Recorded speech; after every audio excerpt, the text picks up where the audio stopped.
Its team getting that paint. Maxey with the steal off a Monk, and he slams for two. Hurts looking left, lofting left, going for the end zone, and he's caught. Go to work. Embiid fouled. Count it. Joel Embiid. Defense is what you're looking for. With 5, Hurts taking a deep shot. He's got his Bagley. Fox blocked. Wow, great defensive play.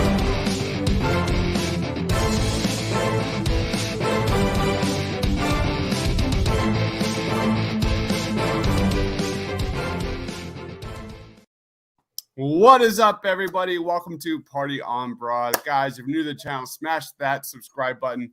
Today, we are breaking down another quarterback prospect for your Philadelphia Eagles. He is Kenny Pickett, widely considered QB1 of the 2022 NFL draft class. To help me break it down, I've got my man over there. He is Rob Lange. Follow him on Twitter at Philly_Madness. What's up, Rob?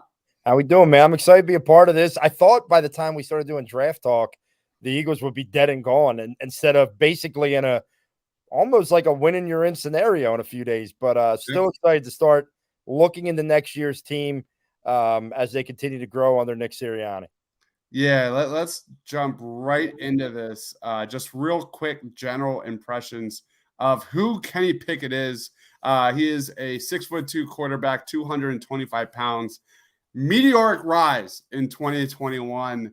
He's an aggressive downfield kind of quarterback, lots of playmaking, but he's got also lots of poise. Unlike we did Malik Willis last year, he's got a lot of playmaking, same kind of quarterback, always got his eyes downfield trying to make the big play. But Kenny Pickett he's got it between the ears. He can read the defense, and we're going to really deep dive into what he brings, why to the NFL, why he is considered the number one quarterback in this class. Let's get into some other kind of stats here. You look at this, 23 deep touchdown passes over the last 2 seasons, the most in college football. His third and fourth down stats are absolutely insane. 65 plus completion percentage, 14 touchdowns, 0 interceptions, 72 first downs, and only 1 fumble, and that was a rush. And then you have the other important thing to know is this is one of those like plug and play kind of guys. I think he's not great at one thing, but he's really, really good on a lot of things that we'll be talking about. And he's 24 years old. He's got 50 college starts to his resume, and he's a very accurate passer on all 3 levels. You look at this draft class, it's full of quarterbacks with a lot of question marks moving forward, a lot of kind of bust potential. This guy, unlike a lot of the other top quarterbacks in the class, can get it done in different ways, and he's not a big of a risk to summarize. So what's your quick take on Kenny Pickett, Rob? Well, I think you kind of said it with the meteoric rise. It kind of reminds you, I'm not saying he's the same player as this guy, but Joe Burrow kind of had that, right? Yep. Like Joe Burrow was not really well known until the big senior season at LSU, and it changed everything for him. And you look at the way he's performing now in the NFL. I do believe when you look at these quarterbacks, if there's the most quote-unquote NFL-ready guy, I think you could say is Kenny Pickett. And I think some of the big things, this league is a deep passing league now. You got to have an arm. What have we talked about in Philadelphia all year? God, love Jalen Hurts, love his intangibles, which he had that down the field arm. So that's big. The third and fourth down stats, right? 65.5% completion on those crucial downs. And I think the last thing on this list, as you see here, 24-year-old rookie, 50 college starts. He's almost, it's like he's seasoned to a certain extent. Yep. That's why I think there's so much intrigue surrounding this kid. And he's, look, I talk about this all the time, guys. He's a gamer. He's just got that it factor. He's just a gamer. So, I mean, I really think whoever gets him is going to be very lucky. I think he's going to be a good quarterback in this league. I watched most of his snaps from last year, and I've been talking to a buddy of mine who's a diehard Pitt fan. So he gave me 3 games to watch. It was the Virginia game, it was the Clemson game, and it was the Georgia Tech game. Those were the 3 games that I took video clips on that we're going to be watching here. But real kind of like in general, The first thing that stands out about Kenny Pickett is his footwork. So as you're watching the tape, make sure you watch his mechanics, watch his footwork, watch his hips, watch his ability to read pressure, make a move and find guys downfield. Make sure you're watching that, because that was like one of the biggest things I have noticed about this guy moving forward. He's got a ton of poise, and he's not fast, but he's twitchy, and he's not like super athletic, but he definitely has that ability to make that first guy miss and use his legs to extend plays and make plays downfield. So let's jump right in. Any other final thoughts, Rob, before we get into the film? Nah, let's get to the film. Let's do it. So I pulled some of my favorite plays. This is more along the lines of strengths, and this video will be separately published onto the YouTube channel, just as if you just want to watch the clips. But here's a play here against Georgia Tech where you can see his anticipation inside the pocket is terrific. He throws the spots.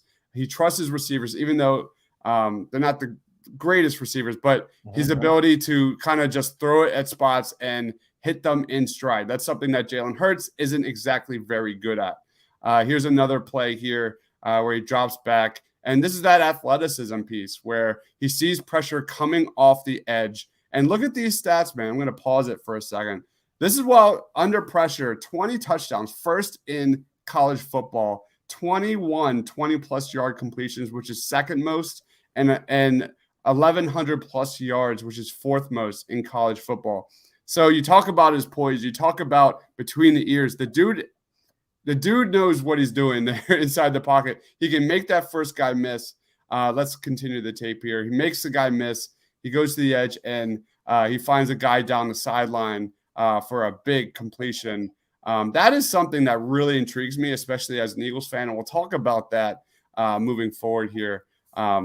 Because the fit with the Eagles is clear, I think.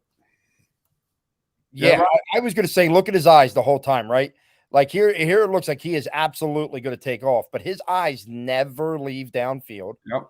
And he levels out here as the play continues. He levels out and throws a dime. Even that last play you showed, he's kind of off balance off his back foot, but his arm strength comes out. I mean, he rifles that ball into a guy who's pretty well covered. These are the things you need to be able to do to be a quarterback in this version of the National Football League. Yep, absolutely. Again, and you kind of like, I'm sorry, but we have to compare this to Jalen Hurts. This is what we're here for. And I'm not saying, to draft this guy over Jalen Hurts right now, but we have to do our research. We have to kind of look and pick and choose, what this guy's good at and what that guy's good at. But what stood out to me was his ability to read and go through progression, something that Hurts has really struggled with. Here's a play that kind of emphasizes that. I'm going to hit the play button here. So here's you just talk about his ability to just read defense. The play's kind of a little bit broken. He steps up into the pocket and just fires a shot in the end zone. Just 1, 2, and then finds his third read there back in the end zone and just steps up and just throws a laser beam to his guy there. It's just, and he's going to get that much time if he was in Philly too with this offensive line. So I mean, it's going to look like that. Absolutely. Let's keep it rolling. Here's a game against Pitt. And his accuracy is a standout, especially in the short, intermediate area of the field. That intermediate area of the field is something that Eagles fans, we know a lot about because Hurts has struggled with that, to be quite honest. But this is an area of his game that he's very good at hitting his guys in stride. In stride is something I like a lot about watching the tape on this guy. And to talk about throwing the ball on the run here, this is an incredibly impressive throw. His ball movement, ball placement on the run is excellent. Again, he's not Jalen Hurts on the ground with his legs, but he can definitely move. He can definitely move out of the pocket, make good throws on the run. That is a dime. That is an absolute dime there in the back of the end zone. Here's another play against Virginia. Pickett's head is constantly on a swivel. He surveys the defense and looks to make the big play. And this just repeatedly kind of came up again when you're watching the tape. Like his fundamentals, his footwork, his ability, like you said, Rob, to keep his eyes downfield and make the big play. Now, that is a double-edged sword. There are times when he threw into tight windows. You're not seeing it here. There are times when he threw into double coverage. There are times when he didn't make the good play. But this is that kind of like Brett Favre-ish kind of like type of game here. It's that Carson. Look, it's that Carson Wentz idea, right? Now, Carson Wentz was a little bit too careless with the football. But, I mean, look, Brett Favre is a Hall of Fame quarterback. A lot of people name him a top 5, top 10 quarterback. That guy think about the playoff game. You just throw the ball up in the air. I'm okay with a guy throwing picks if he has the arm talent of a guy like Kenny Pickett. Like, I'm also okay with a guy like Jalen Hurts not forcing things because he doesn't have that arm talent to do that. So you kind of have to protect the ball a little bit better. But Kenny Pickett, for every one interception he throws, he might throw 3 50-yard deep balls that end up as touchdowns. So, I mean, you got to take the good with the bad there. That is part of what it is to be a gunslinger, but he's a really impressive kid. We have came in saying, please no. We're going to get into that very soon. Neil says, there's really no one in this. I have no idea. I have an idea. How about Jalen Hurts comparison? He doesn't run like that. He's like the anti-Jalen Hurts. I don't see any Jalen Hurts at all. Like Joe Burrow is a pretty good comparison. Not saying he's as talented as Joe Burrow, but there's definitely a lot of similarities. You talk about strengths in relation to the Eagles. Like, how can you not start with like Devontae Smith? Like Kenny Pickett would be such an amazing fit with Devontae Smith because you look at how good Smith has been. To have a guy inside the pocket that can make throws downfield. And real short about Kenny Pickett's arm strength. It's not great. It's not elite by any means, but it is good enough. It is definitely good enough to get the ball where it needs to be. Has he underthrown guys during the tape? Absolutely. But you talk about his fit with Devontae and being able to get him yards after the catch, being able to get him the ball in stride and use that amazing speed and Devontae's amazing footwork and technique with his route running. I think the fit is so clear between Kenny Pickett and Devontae Smith. And I know he's not the runner that Jalen Hurts is. Like, we don't talk enough about how much Jalen Hurts helps the Eagles' run game. It is an immense how good he is on the ground. He's breaking records like crazy. But I think Kenny Pickett is good enough to not hurt you in that respect. Yeah. So, and Jalen Hurts has to be that good because of his deficiencies as a passer. Yeah. And at the end of the day, you want your quarterback, okay, that could be a little mobile, can be what Kenny Pickett can be for you. Like, you could still run a read option with Kenny Pickett because he could still tuck it and run and get you 10 to 12 yards. You know what I mean? He may not break the 50-yard run, but he can get you that 10 to 12-yard run. And personally, and, you know, it's just my opinion, but I want a quarterback who can get you a 10-yard run, but has the accuracy, has the ability to push the ball down the field, and isn't afraid to do it either. Yeah, absolutely. So when you get to like weaknesses with Kenny Pickett, it's a lot like in between the ears. Like, as good as he is reading defenses and making decisions and escaping the pocket and improvising and ball placement off script plays, he definitely has times when he throws into double coverage. There's definitely times when he does a little too much, but I think that can come with coaching. You know, there are times when I saw him step in the pocket and try and extend plays when he shouldn't. Just get the ball out, throw the ball away. I think that's pretty typical to see with young quarterbacks. Well, that's the thing. He may be an older rookie, but he's still 24 years old. So there's going to be time to grow and develop and to become better at that with good coaching. And, you know, if we're talking solely as, you know, like what his fit was with the Eagles, I think the Eagles had the coaches in place that could really work with him and do a good job with a kid like Kenny Pickett. Yeah, the fit is obvious. I mean, obviously, Nick Sirianni is going to model and adapt to whoever his quarterback is, whoever the strengths are. I think we know that about this offense. I don't think what you see is what you get with this offense and Jalen Hurts. I think you see Jalen Hurts and a heavy rushing attack. I think that would probably it would probably go hand in hand with Kenny Pickett a little bit, but maybe more spread, more balance, definitely more balance, I think, because I think that's what I see Kenny Pickett projecting as that next level, a spread quarterback, a guy that's going to definitely help the Eagles offense push the ball down the field a lot more than we've seen this year. The deep ball for Jalen Hurts, it's just not there. It's honestly just not there. But I think that is what attracts me a lot about Kenny Pickett is he can give you that but also not take away anything from that ground attack. Mm-hmm. All right. Let's do this. 0 to 10. How would you grade Kenny Pickett's fit with the Philadelphia Eagles, Rob? I mean, it's hard to go any less than an 8 here.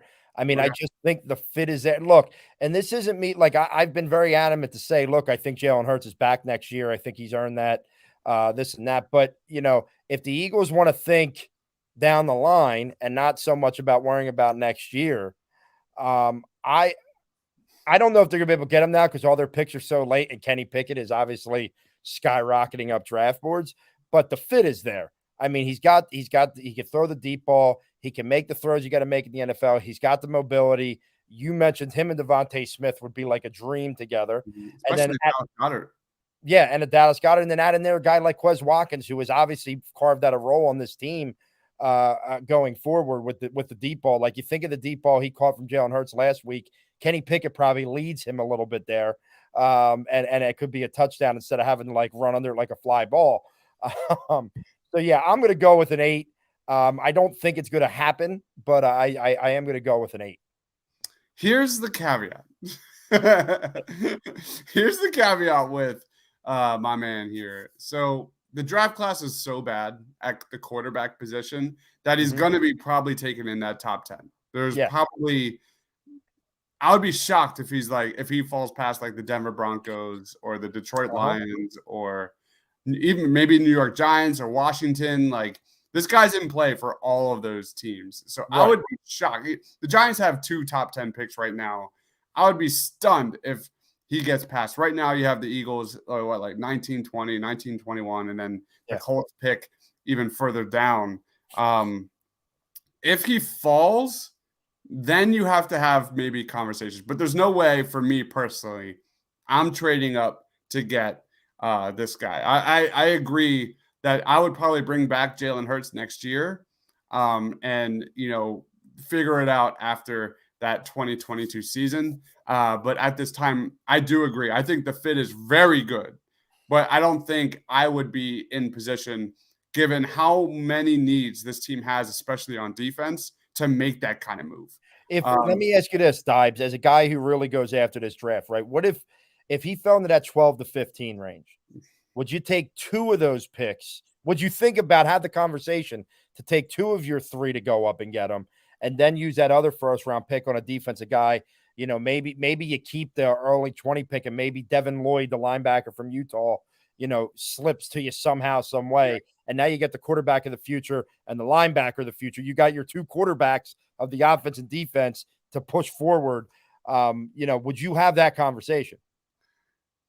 I think you have to, you have to have these conversations, obviously. Yeah. But I wouldn't do it. As of right now, I would not do it. I think for me personally, same for Malik Willis. We had our show on Malik Willis last week. We're going to do some more quarterbacks moving forward. But for me, I personally would probably hesitate a little bit and, focus on adding a guy like, an interior offensive lineman like Tyler Linderbaum, or adding, edge rushers, cornerbacks that are going to be very good in this range.